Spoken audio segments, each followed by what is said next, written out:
Well, welcome everyone to our event, Seeing Opportunity in Devastation, Sharing Stories to Inspire.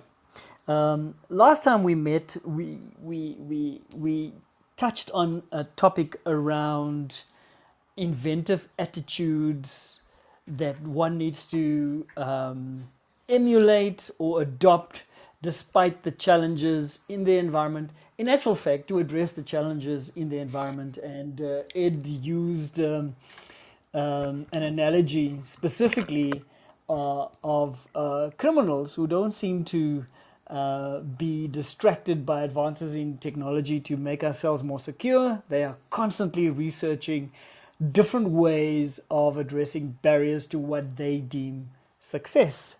So, be that as it may, you can, of course, you can go and listen to our session last time around on the YouTube channel Griffin Enterprise Development, and or listen to the playback on Clubhouse.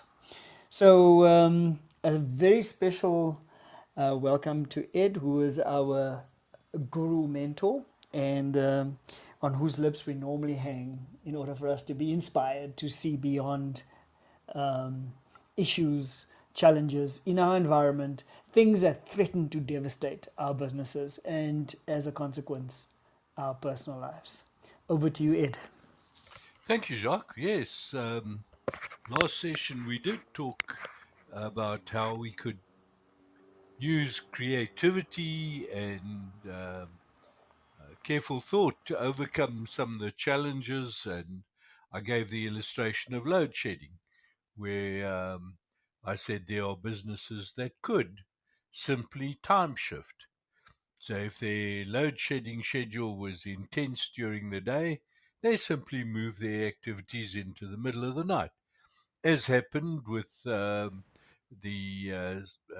steel workers' strike of about 10 years ago, where many businesses worked in the middle of the night because there were picket lines and people intimidating workers if they tried to work during the day. And you could start thinking about solar power. You could start thinking about inverters and batteries and all those sort of things. And I was taken to task on this, and rightly so, because it's not for everyone. You can't simply shift your business to run between midnight and 6 in the morning or 8 in the morning. Um, if you have families which are dependent on you being around to do the school run and all of those kind of things.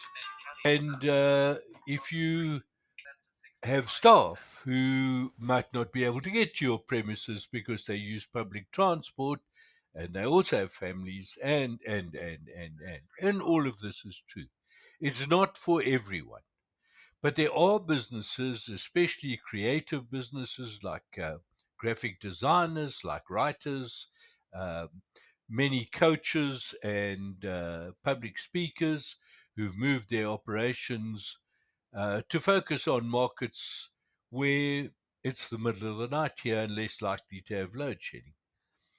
It's just one of the possible solutions. The other possible solution is, inverters and all that. And again, I was taken to task on this one and said, what happens with overuse because of the extended series of load shedding?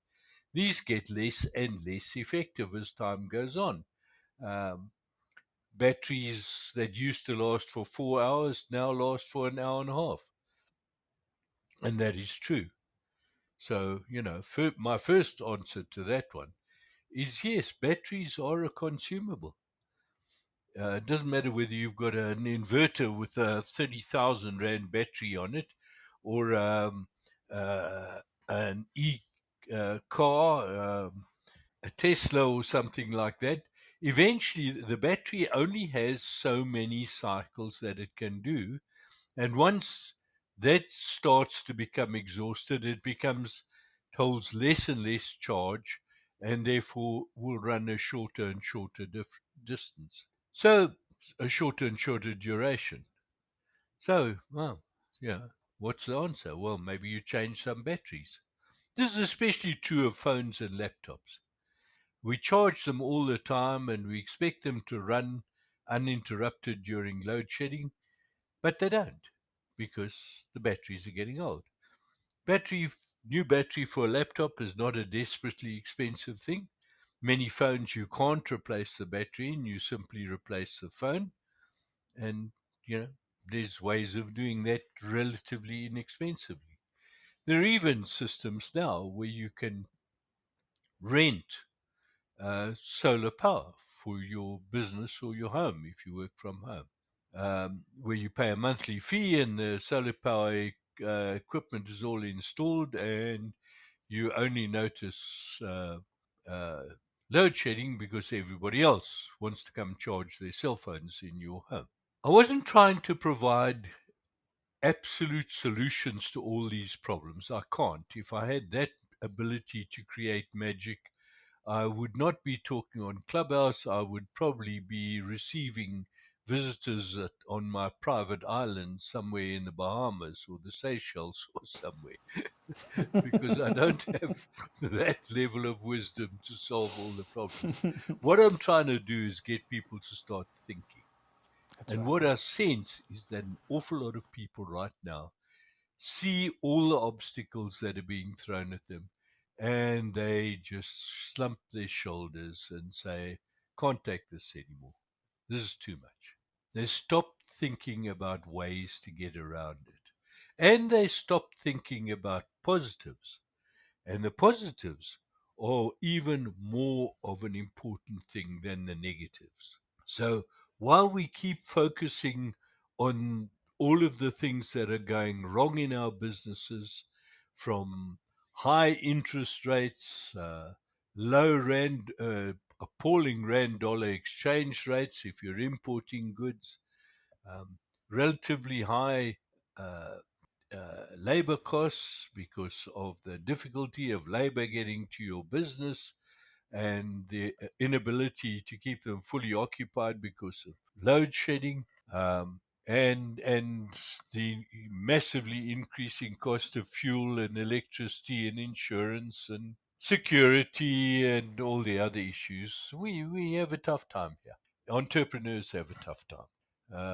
And some people I've heard say this is not for small businesses. We find it too tough to survive here.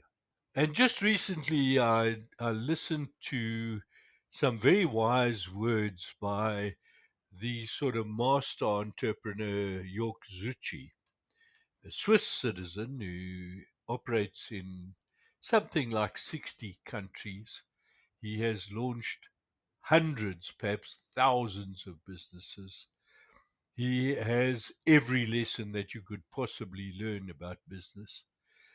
He operates quite extensively in South Africa, and he's worthwhile following on any social media. And if you get to hear him talk, or you can attend some of his podcasts, and he has many, many great podcasts, then it's worth listening to. And he was saying that small businesses don't recognize often their advantages over the big business. Yes, they suffer from all of these, and they can't simply um, be a big bully bank and just jack up your bank charges. Um, they can't simply reduce services as do many organizations. But what he was saying is small businesses have a precisely uh, huge advantage that big businesses cannot emulate. They have relationships with their customers, real relationships. They care. If a customer complains about them, they actually don't put it onto some AI machine which sort of pats them on the head and says, we'll look into it. They actually care. They feel bad that they've let someone down.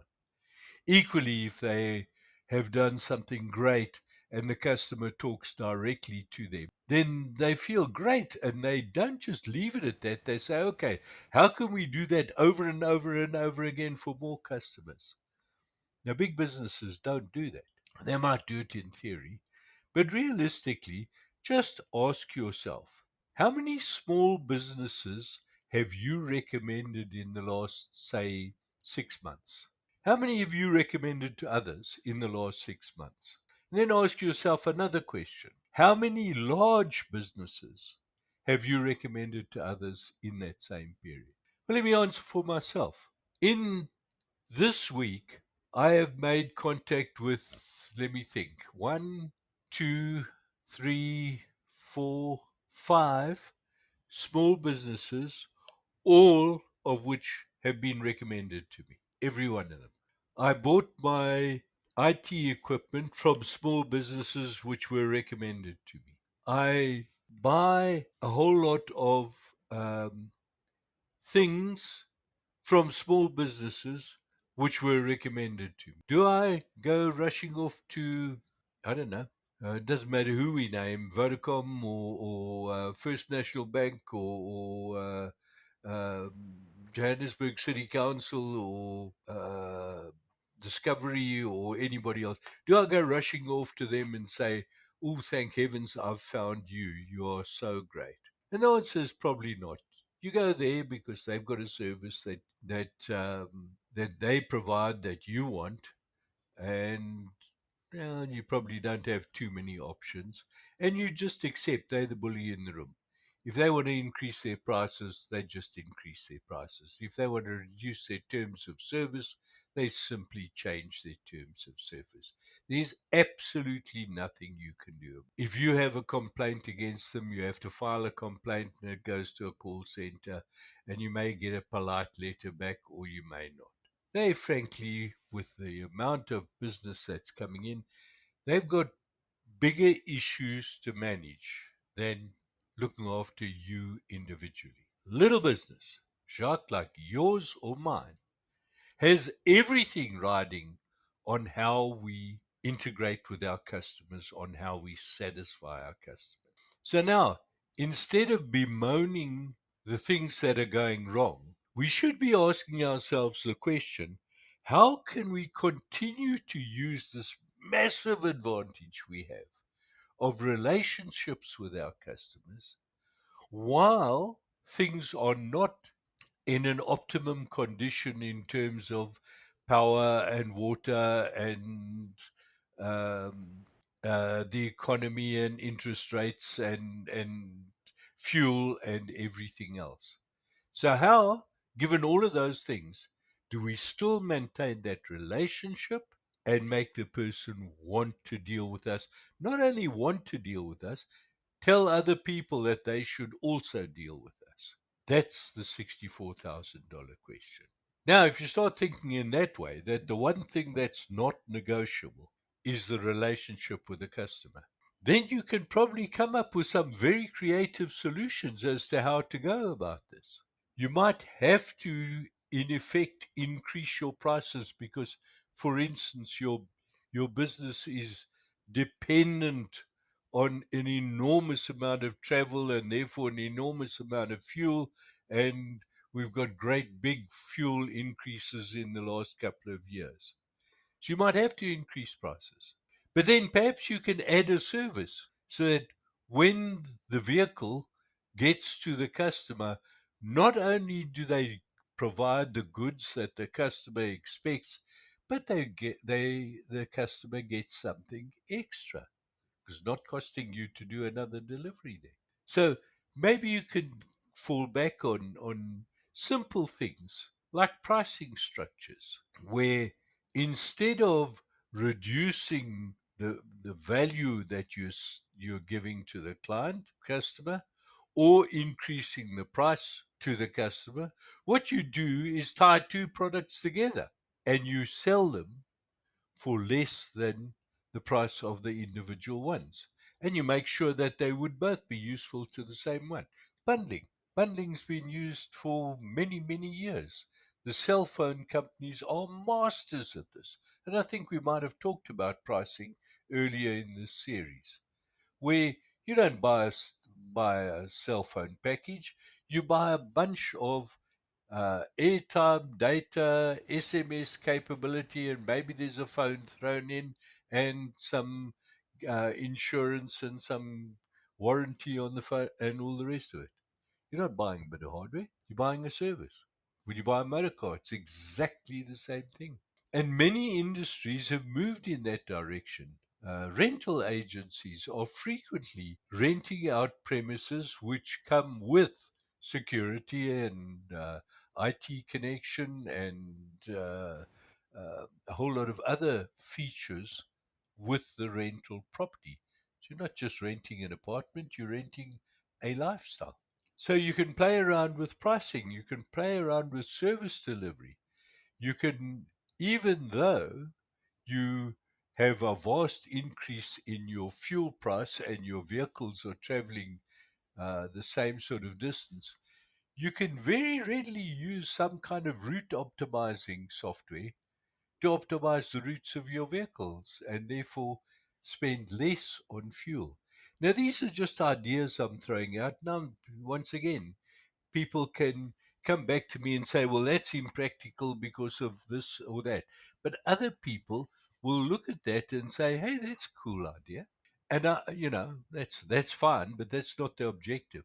The objective here is to get people thinking that they're they should be thinking of the question, how do I keep the relationship with my customers, keep them happy, and keep them bringing other customers to me despite or with these problems?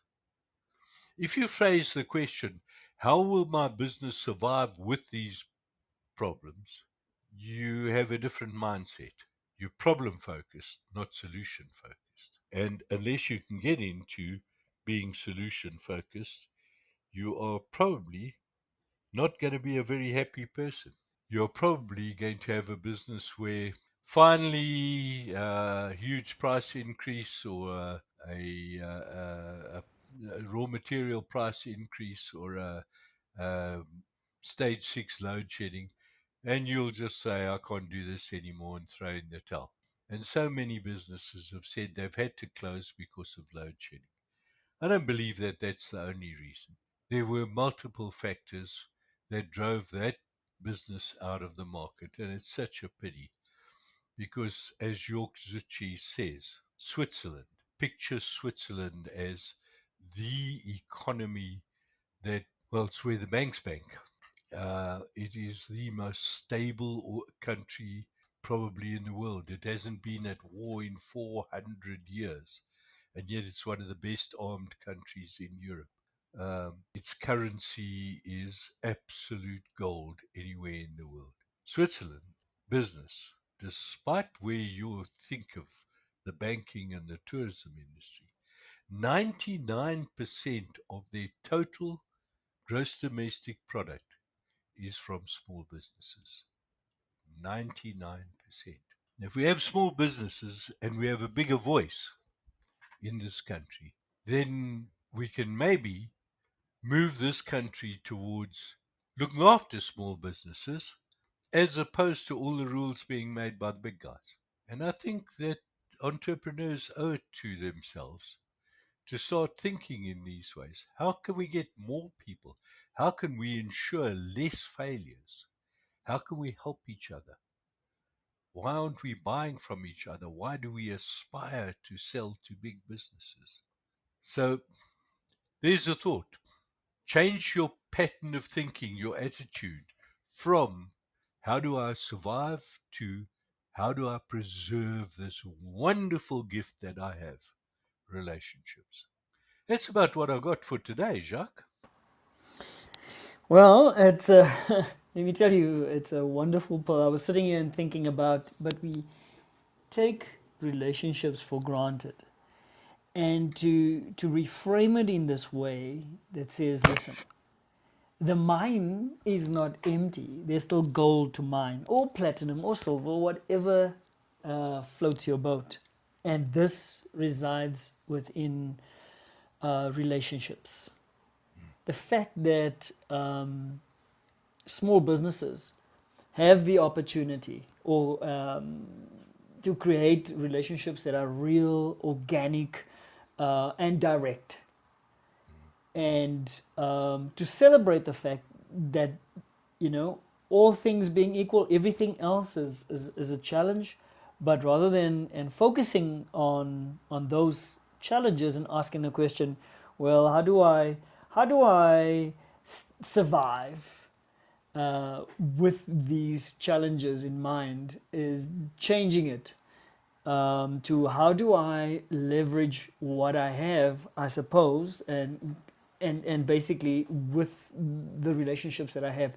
Now, I think here it is, the first step that automatically now sort of sparks in my mind is, as an entrepreneur, as a small business, we reframing it in this way, but we have to answer this first question: do we value our customer relationships, or do we value the relationships that we have with our customers? Is it Yeah. something that we take for granted or not? And not just customers. What about our suppliers? What about our staff? And Exactly. what about all our stakeholders? Mm, But customers are the primary one. A mm. very long time ago, and this is going to date me very badly because it goes back forever ago.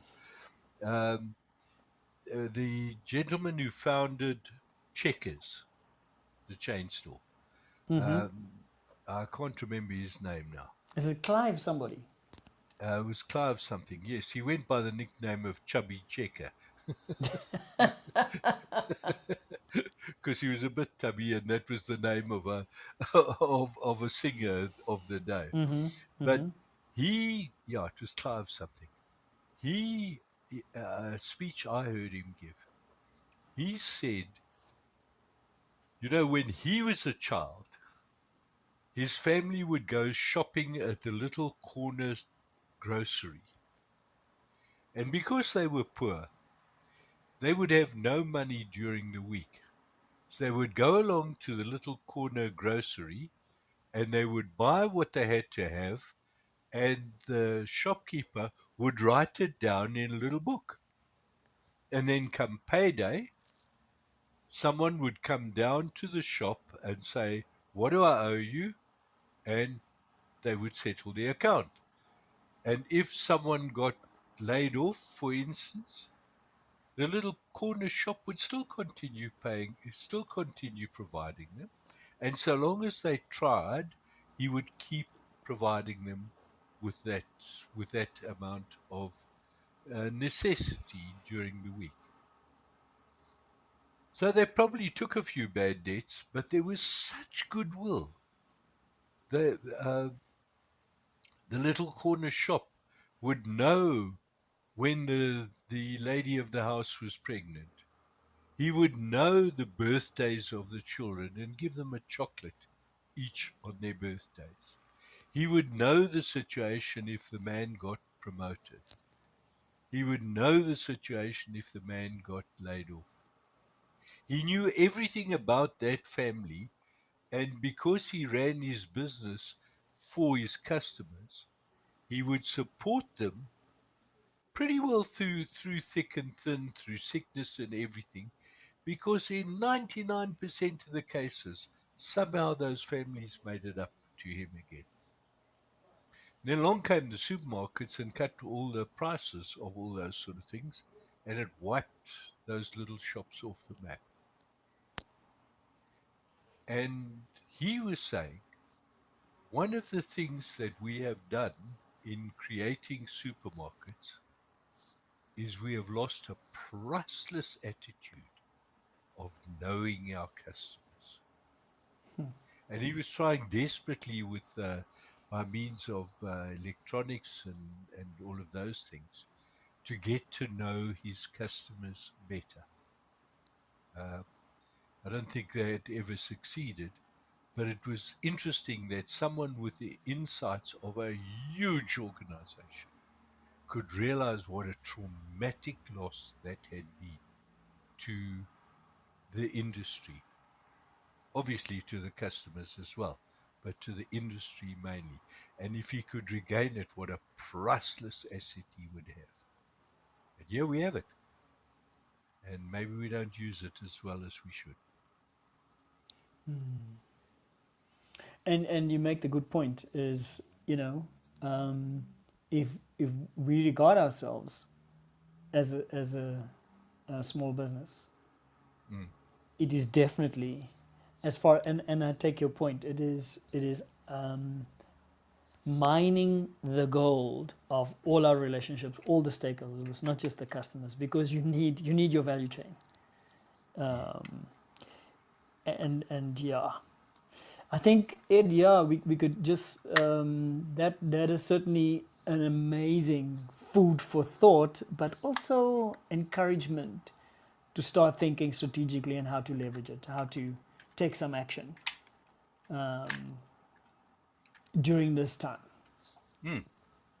I would love to hear feedback from anyone who listens to this podcast on how they feel about what we've talked about here. Yeah, yeah, we welcome anybody's feedback, and obviously, as Ed says, it might not be completely relevant, but remember, it might just spark some associative thought, thinking out of your box literally, and doing Yeah. something about where you find yourself in your business. So, Ed, as usual, much appreciated. Thank you very much for sharing that, and for those of you also listening in on the live podcast.